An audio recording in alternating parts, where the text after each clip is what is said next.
Welcome to Matters Financial and Geopolitical from a Frontier. Hope the weekend went well. My article over the weekend was entitled Reasons for Optimism.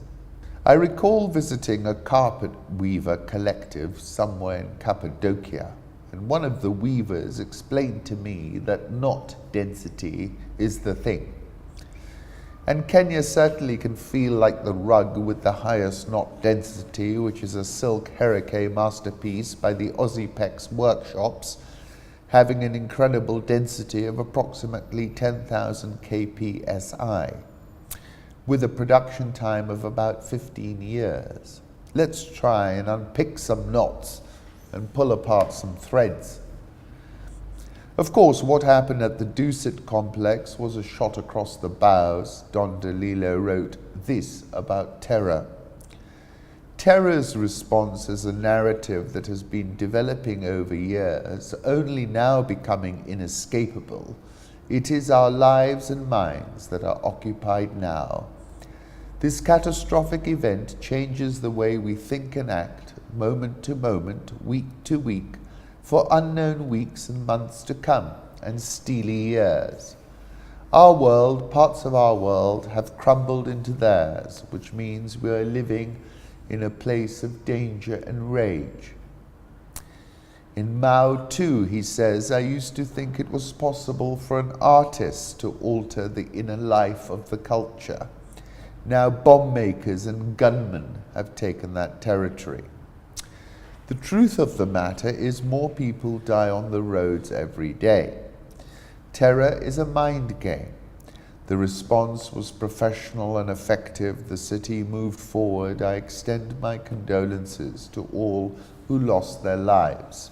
A lot now depends on whether this was a one-off or not.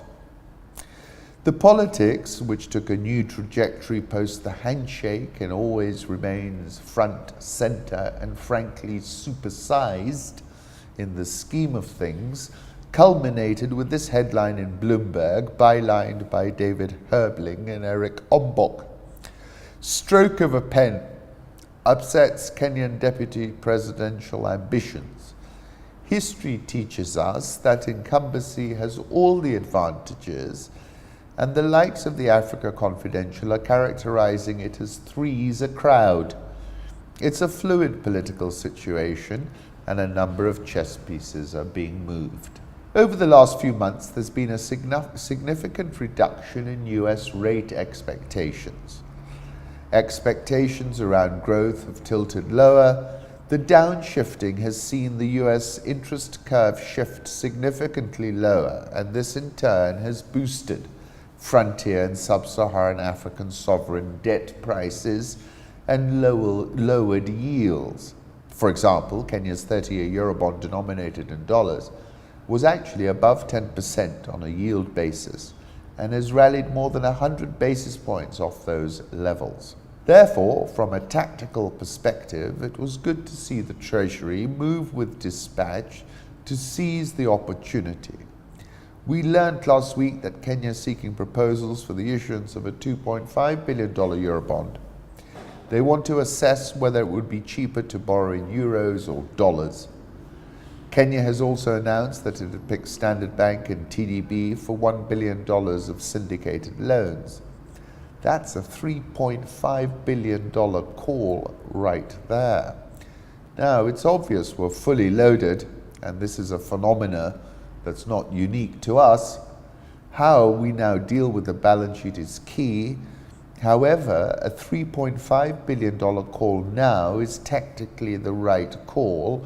It kicks the can down the road. The shilling has strengthened to 100.7 last. Every January, every year, every forecast about the shilling predicts a 10 to 15% devaluation. It's mind-boggling. The key levers with regard to the shilling are the price of fuel. We have to write a check every month. Inward remittances flew off the chart last year, and it's not clear to me if that bump will turn out to be amnesty affected. And I think we underestimate the regional safe haven status that the Kenya shilling has earned. A move below 100 would catch a lot of people off guard. The Nairobi Securities Exchange has opened 2019 bright-eyed and bushy-tailed, the all shares plus 4.31% in 2019 and at a 10-week high, and the NSE 20s plus 2.6% in 2019 and at a 4-month high. There's been a flurry of activity. India's Bharti Airtel is in talks to buy Telkom Kenya. Bharti Airtel is keen to fatten up its Africa business ahead of an IPO. Banking is seeing some consolidation with the planned merger between CBA and NIC Bank and a buyout of Jamii Bora. Private equity has taken a big bite of the Kantaria's Prime Bank. Digital banking stays red hot. Safaricom notched up 1 million users for its new overdraft feature on the M-Pesa platform in just 8 days. Safaricom launched the new overdraft feature called Fuliza on January the 7th this year. We got 1 million customers by day 8, and by day 8 we had lent $10 million. Now we're probably at $15 million, said Mr. Collymore to Reuters. If you don't have enough cash, you simply draw down from the overdraft and you keep drawing down until you have got to your overdraft limit, which is predetermined by an algorithm. I attended the East African Breweries investor briefing and interviewed a very svelte and front-foot CEO, Andrew Cowan, at the newly minted Serena Hotel, Nairobi. Buy notes have been landing with some regularity in my inbox of late. EABL reported an 18.256% headline revenue gain to 41.574 billion and a 33.448% spike in first half profit before tax. They lifted the interim dividend 25% and cash equivalents rocketed 91% to 8.757 billion, always a good sign. Plenty of innovation and granularity around its offerings, of which Uganda Waragi pineapple is an example, but which I've yet to partake. Tanzania was also kicking on with the Serengeti trade market #1 in the country. Of course, they placed a $140 million bet on the lake economy via their Kisumu investment.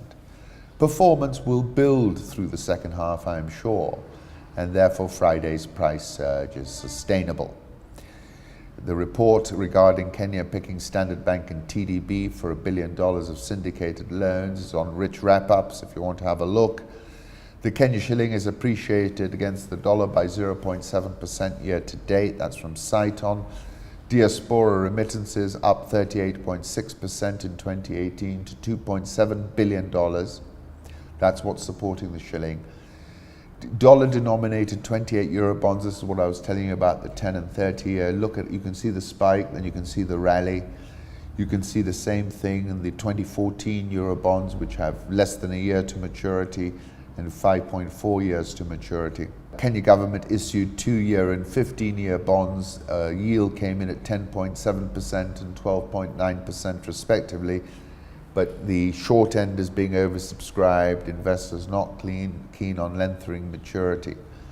NSE is trading at a P ratio of 11.8, a dividend yield of 5%. The Nairobi All Shares up 4.31% year to date. EABL surged 7.8% on Friday after releasing those half-year earnings I spoke about. Safaricom closed at 23.45. $9.33 billion market cap, price earnings ratio of 16.993. NSE 20s up 2.6% year to date. Have a look at this rare footage of Kenya in the late 1970s from Only Africa Facts.